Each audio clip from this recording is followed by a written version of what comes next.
तो दोस्तों आज भोजपुरी के पावर स्टार पवन सिंह का एक बहुत ही बड़ा प्रोग्राम होने वाला है उत्तर प्रदेश के गोंडा में। जी हां दोस्तों, उत्तर प्रदेश के गोंडा में भोजपुरी के पावर स्टार पवन सिंह का एक बहुत ही बड़ा प्रोग्राम होने वाला है आज ही शाम 8 बजे। जी हां दोस्तों, शाम 8 बजे पवन सिंह का उत्तर प्रदेश के गोंडा में एक बहुत ही बड़ा प्रोग्राम होने वाला है। पवन सिंह का काफिला निकल चुका है, जो कि आप लोग देख सकते हैं।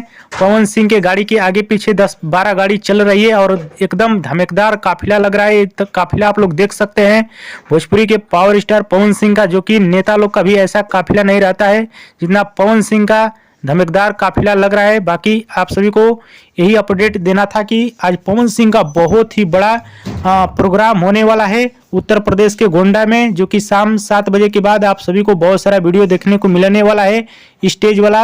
हाँ तो दोस्तों, ये रहा पवन सिंह का काफिला का वीडियो। आप सभी को कैसा लगा हमें नीचे कमेंट बॉक्स में जरूर बताइएगा।